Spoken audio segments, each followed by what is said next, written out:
Saya banyak kali pernah cuba interview kerajaan tapi tak dapat.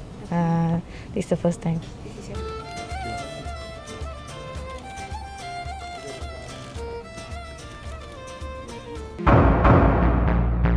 Normal programming has been suspended.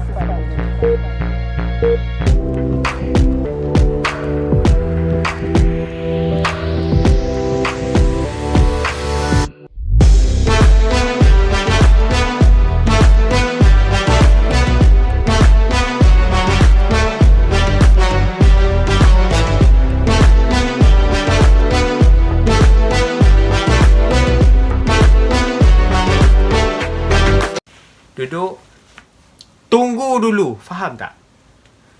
Duduk tu, tunggu, jangan masuk, duduk. Assalamualaikum warahmatullahi wabarakatuh. Nama saya Hakimi bin Hasan. Saya macam ni. Sabar, relax dulu brother, relax. Okay, tunggu arahan daripada external juri yang akan interview korang tu lah. Okay. And then korang jangan main-main. Selalunya orang yang interview kat depan korang tu maybe korang tak kenal lagi sebab korang baru masuk. Tapi kebanyakan diorang ni adalah ketua pengarah, okey, penolong pengarah. Diorang adalah orang-orang besar. Betul lah tu. Betul, dia buat betul lah. Dia buat betul. Semuanya betul lah. Betul. Jangan baca waktu hari interview. Okey, jangan baca waktu hari kau nak tengah interview tu, kau tengah tunggu turn, kau pergi baca buku ni. Jangan. Please jangan. Aku tak recommend sangat-sangat korang baca buku ni masa tunggu giliran untuk interview. Please. Okay, Assalamualaikum warahmatullahi wabarakatuh dan selamat sejahtera. So, pada hari ni, saya akan share dengan korang semua beberapa tips bagi sesiapa yang berhajat untuk kerja kerajaan. Okay, so, dalam video kali ni, saya akan sharekan 3 perkara. Pertama, tips sebelum menghadiri temuduga kerajaan. Kedua, tips semasa menghadiri temuduga. Dan yang ketiga, tips selepas menghadiri temuduga. So dalam video ni, aku akan share juga tip apa yang korang kena buat lepas korang interview. So, korang jangan ingat lepas korang dah interview, korang just pergi macam tu je. Actually, lepas interview pun ada benda yang korang kena buat kalau korang nak apply kerja kerajaan lah. So, kalau korang nak tahu apa benda tu, korang kenalah tengok video sampai habis. So, aku akan sharekan dalam video kali ni. So, perkara pertama ialah tips sebelum menghadiri temuduga kerajaan. Contohnya, aku bagi contoh, korang apply untuk kerja dengan Dewan Bandaraya Kuala Lumpur ataupun di BKL. Jadi, korang dah di BKL dah setkan satu tarikh yang korang akan datang untuk interview. Okay? Masa korang datang untuk interview tu, contoh korang ada lagi akan di interview lagi sebulan. Saya kata contoh ada lagi sebulan interview. Korang waktu apply tu korang dah tahu dah jawatan apa yang korang apply. Betul? Korang dah tahu jawatan apa yang korang nak. Korang dah tahu basic kat mana korang nak duduk. So, tapi maybe korang tak tahu jabatan mana yang korang akan diletakkan. Okay, sebab dalam di BKL sahaja ada banyak jawatan dalam tu. Ada banyak jabatan dekat dalam tu. Jadi, pertama sekali yang korang kena buat ialah korang kena buat research. Korang kena buat research tentang agensi yang korang apply tu. Siapa ketua jabatan dia ataupun siapa tuan pengarah dia. Okey, kedua, siapa penolong pengarah dia. Kalau contoh macam korang apply untuk di BKL, siapa Datuk Bandar dia. Korang kena tahu benda-benda macam tu. Apa yang terjadi, apa recent event yang jadi dekat Malaysia. Okey, contoh COVID-19. Korang kena tahu basic general knowledge tu. Tapi apa yang paling penting korang kena tahu ialah korang kena tahu pasal jawatan yang korang apply tu sebenarnya. Contoh, kalau korang apply sebagai seorang penolong pegawai perancang bandar, misal kata contoh, korang kena tahu apa yang penolong pegawai perancang bandar buat. Okey? So, macam mana korang nak tahu benda ni? Okey, contoh, selalunya kalau korang apply untuk jawatan tu, mestilah korang dah duduk dalam bidang tu. Contoh, untuk orang yang apply sebagai penolong pegawai perancang bandar, dia mestilah seorang pelajar lepasan diploma perancangan bandar dan wilayah. So, kita mesti akan ada kenalan-kenalan kita yang dah kerja government, yang dah jadi TA ataupun kita penolong pegawai perancang bandar. So, apa yang korang kena buat ialah korang, kalau boleh, korang call dia, korang tanya dia apa kerja yang dia buat hari-hari. Okay? Supaya korang tahu apa skop kerja dia. Sebab benda itulah yang akan ditanya dalam interview. Okay? Dalam interview dia akan tanya, apa yang anda tahu tentang penolong pegawai perancang bandar? Apa yang penolong pegawai perancang bandar buat? Itu benda yang korang memang wajib tahu waktu interview. Okay? So, korang kena prepare benda ni sebelum interview. Dan aku bagi cadangan, korang prepare benda ni well prepare. Sebulan ataupun seminggu sebelum tu korang dah study, korang dah spend time, korang untuk revise benda-benda ni. Okay? And then, sehari sebelum interview, misal kata korang ada interview pagi pukul 8 esok, hari ni pastikan korang cukup tidur and korang kena jaga kesihatan lah. Sebab kita tak nak waktu interview nanti kita demam ke, and then kita tak cukup tidur ke. Ada orang yang terlalu buat persiapan last minute sampai dia tak tidur, sampailah ke interview and then dia tertidur dekat interview. Benda-benda macam ni kita tak nak. Sebab benda-benda macam ni dia akan menampakkan attitude kita. So nanti dia akan tengok, oh budak ni tidur waktu interview, budak ni tidur waktu, memang dia tak tidur waktu orang tanya soalan, maybe dia tidur waktu dia tengah tunggu turn dia. So orang akan nampak, oh kalau aku lantik dia kerja ni, dia mesti tidur dalam office. Faham tak? Kita tak nak ada impression macam tu. First impression kita tak boleh repair tau. Buatlah 10-100 kali ganda baik pun, lepas pada tu korang dah tak boleh repair first impression orang. So jaga first impression. Tu tips sebelum menghadiri interview. Okay? Then masa interview, okay, masa korang dah datang interview tu, pastikan korang bertenang. Korang jangan terlalu banyak tanya sebab korang dah prepare ni. Korang dah prepare seminggu, sebulan sebelum. Okay, bolehlah korang nak bertanya dengan kawan-kawan sekeliling yang korang jumpa, yang sama-sama datang interview. Tapi jangan tanya banyak benda. Jangan terlalu serabutkan fikiran masa hari interview. Tenangkan fikiran. Takut bila korang terlalu serabut, korang akan lupa semua benda yang korang revise tu. And sometimes benda tu tak teruk, korang buat teruk. Tu lagi bahaya. So bila hari interview korang datang, kan, duduk, relax lah. Okay, kalau korang rasa nak tenangkan hati korang, korang banyakkan istighfar, banyakkan zikir, banyakkan selawat, korang akan tenang.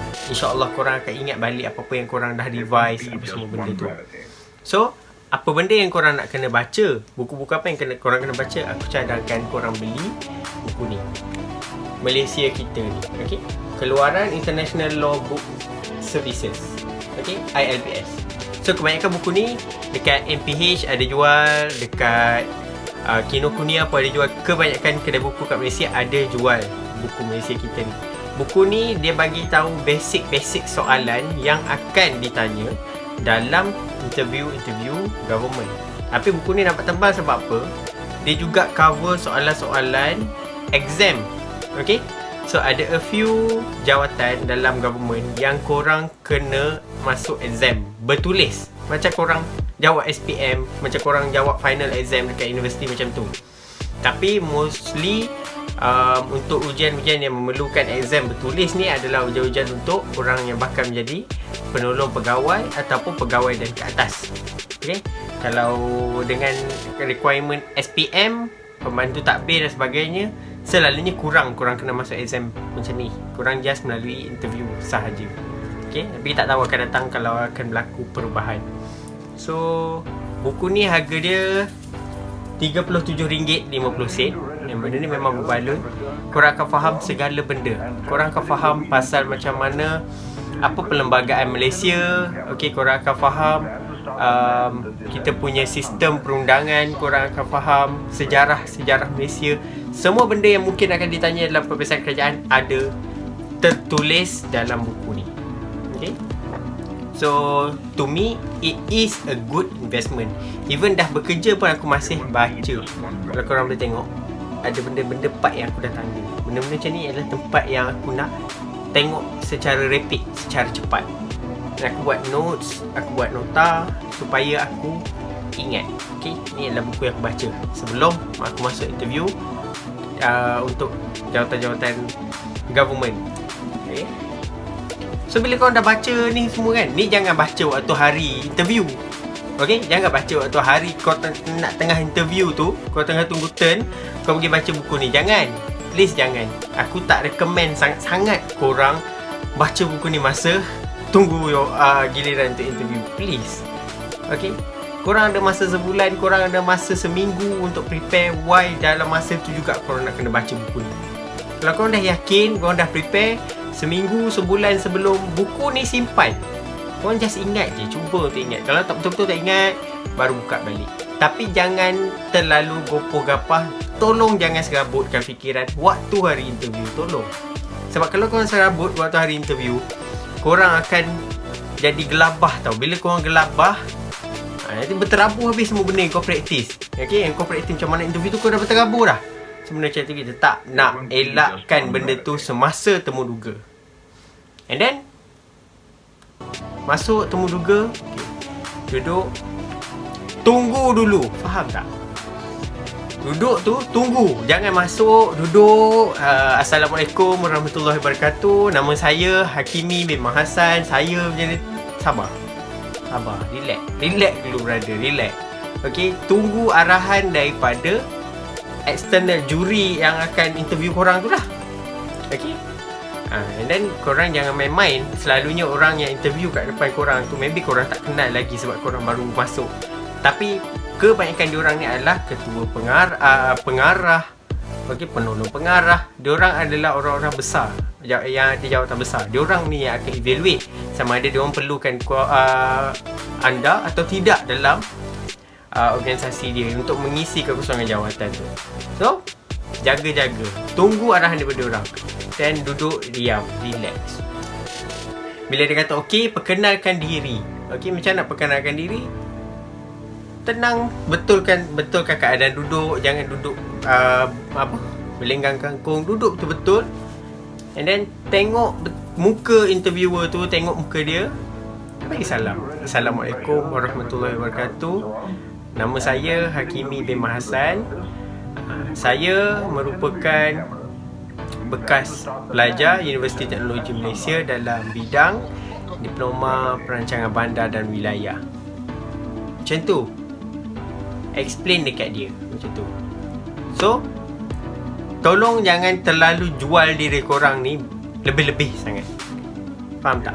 Jangan terlalu orang kata apa, menjanjikan bulan dan bintang. Sebab dia orang ni yang interview korang ni, dia orang dah interview beribu-ribu orang dah sebelum korang. So dia dah tahu dah macam mana, apa benda korang akan pakai. Jangan goreng sangat lah. Melainkan dia minta tanya soalan-soalan yang pengetahuan am yang korang tahu tu, korang bagi tahulah dekat dia. Tapi jangan terlalu oversell yourself. Itu penting. Okay. Do not oversell yourself. Okay. Jangan terlalu lebih-lebih sangat cerita pasal diri sendiri tu. Melainkan diminta. Okay. So, bila korang masuk, korang jawab soalan dia elok-elok sampai habis. Dan bila dia kata okey, dah habis, korang pun boleh minta izin keluar. Ataupun nak bagi salam. Terima kasih Encik, Assalamualaikum. Tak apa, keluar. And then korang balik. Okay. Meanwhile diorang nak buat evaluation. Okay, evaluation dia paling lama 6 bulan. Okay. Sebab dia dah kata dalam permohonan, kalau dalam tempoh 6 bulan korang tak dapat apa-apa panggilan, korang dah boleh anggap permohonan korang tu ditolak. Okay, dalam tempoh korang nak menunggu, selalu mungkin dalam 3 bulan dia dah panggil dah. Bila dia dah shortlist, dia akan panggil. So dalam tempoh nak menunggu tu, buatlah apa yang patut. Okay, korang buat solat hajat. Okay, korang berdoa banyak-banyak. And then mungkin kalau dah 3 bulan daripada interview tu, korang dah 3 bulan, dan lagi 3 bulan untuk tunggu betul. So dah 3 bulan, korang dah boleh cuba. Inilah tips akhirnya apa yang korang kena buat selepas interview. Korang boleh call semula Jabatan Pengurusan Sumber Manusia atau apa-apa yang berkaitan lah kalau ikut agensi. Tapi cari sumber manusia. Jangan pergi cari jabatan lain. Jangan mengarut. Okay, cari sumber manusia. Cuba buat panggilan, bercakap, kenalkan diri sebaik yang mungkin. Okay, Assalamualaikum, saya Hakimi. Saya yang datang interview hari tu untuk jawatan apa. Jadi boleh tak kalau saya nak tanya tentang status permohonan saya?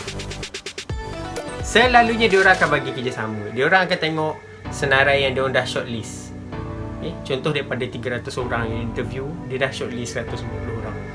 Andai kata tak ada, diorang kata maaf cik, kami dah semak dalam senarai pendek kami, cik nama cik tak tersenarai. Maksudnya korang tak terpilih lah untuk jawatan tu. So korang dah tahu awal-awal yang korang dah tak terpilih. Korang boleh buat persediaan untuk next interview ataupun next move korang. Okay, inilah tips yang aku bagi, yang ramai orang tak tahu. Sebenarnya kita boleh tanya tentang status permohonan kita. Okay, instead of kita duduk diam menunggu macam tu, sebab kita perlukan jawapan. Okay, kita perlukan jawapan sebab kita nak merancang career, nak merancang kita punya apa-apa pun, apa yang kita nak buat dalam hidup, kita nak merancang. Jadi itulah tipsnya yang ramai orang tak tahu. Call dan tanya bahagian sumber manusia tentang status permohonan korang. Tapi janganlah semalam baru interview, hari ni dah call. Tunggulah separuh daripada period tu. Selalunya separuh dia orang dah shortlist. Dia kalau kata 6 bulan, lepas 3 bulan daripada interview, telefon lah. Jadi kalau ada rezeki korang, insyaAllah 3 bulan tu dia orang dah call dah. Macam tu. So bagi peluang, bagi ruang masa yang cukup untuk diorang buat kerja-kerja diorang. So aku harap video ni akan memberi manfaat kepada sesiapa je yang nak masuk kerja kerajaan. And then jangan lupa cari buku ni, Malaysia Kita, di mana-mana bookstore yang terdekat dengan korang lah. Dan harga dia aku beli RM37.50 and memang sangat berbaloi. Okay, benda bukan sekadar untuk korang nak masuk interview kerja kerajaan. Korang juga akan tahu lebih dalam tentang sejarah-sejarah Malaysia, peristiwa-peristiwa besar yang berlaku dekat Malaysia, tentang sistem perundangan kita, macam mana, apa fungsi yang di-Pertuan Agong, apa fungsi Perdana Menteri. Semua benda dah ada dalam ni. Okay, tak apa. So tak rugi pun kalau belajar. So aku harap video ni memberi manfaat kepada korang. So kalau korang minat, suka video-video macam ni, aku harap korang boleh like, comment dan subscribe aku punya channel. And kalau korang ada any information yang korang nak tambah, korang boleh tambah dekat dalam ruangan komen nanti. And kalau korang ada soalan pun, korang boleh tanya kat ruang komen and aku akan jawab soalan korang satu persatu, insyaAllah. So sekian je untuk video kali ni, and jumpa korang untuk next video. Bye bye.